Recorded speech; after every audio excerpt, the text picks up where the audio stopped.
All right, folks, welcome back to part two of the Malzberg panel. Retired Major General in the U.S. Army and founder of Stand Up America, Paul E. Vallely, who rejoins us, as does LIGNET Chief Analyst Fred Fleitz. And General, Peter King, who was on earlier, said that we are playing Putin's game, Obama is, by concentrating on the investigation since we already know what's happened. While he said we have to have an investigation, something more needs to be done. For instance, he recommends not allowing Aeroflat jetliners to land in American and European airports, taking away the World Cup in 2018, and other such things. What's your take on that?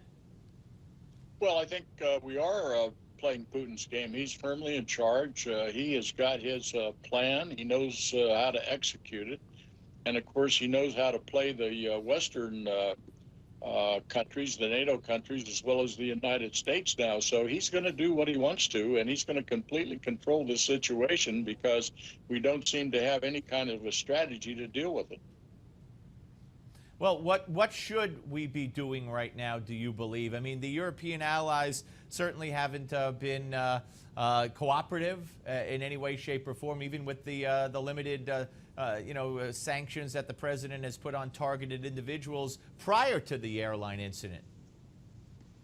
Well, I don't think we're going to see any realization of sanctions working to any great degree. So your options are very limited now. We could move some NATO forces into the Ukraine, into Poland. We could ramp up the readiness capability to support the Ukrainian government, for example. We could provide really increased intelligence and support operations for Ukraine. But we're very limited, and I don't think anything that we're going to address or look as an option is going to be affected in any way or come to fruition. So I see Putin completely controlling the situation to the end, whatever his end game may be. Fred, what about giving more than the rations that we're giving the Ukrainian fighters? How about giving them some weapons? I think it's long past time for us to start providing weapons to Ukraine, and I think we should begin discussions about admitting Ukraine and the state of Georgia in past time for us to start providing weapons to Ukraine, and I think we should begin discussions about admitting Ukraine and the state of Georgia into NATO. And any chance on the face of the earth that will move some of those missile defense systems back to where they disappeared? By backing out of the agreement to do that, and assuming we could convince them to trust us again. Those systems are, President Obama doesn't like missile defense. So I don't think there's any chance we're going to go down that route anytime soon. Yeah. All right, General Paul E. Vallely, thank you, founder of Stand Up America. General, thanks for being here. And you too, Fred, of course, LIGNET Chief Analyst, and you can see on your screen exactly how to hook up with LIGNET and Newsmax, a very close relationship, and we're very thankful for that relationship. And Fred, always great to talk to you, sir. Good to be here.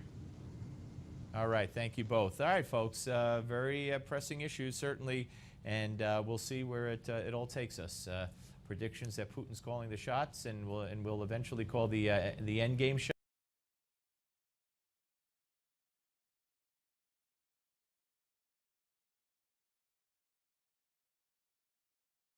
Ban Ki-moon and Hamas and Israel. And we'll be back with the editor-in-chief of the Washington Free Beacon, Matthew Continetti. But first, this hour's American Moment takes a look back at Hiroshima.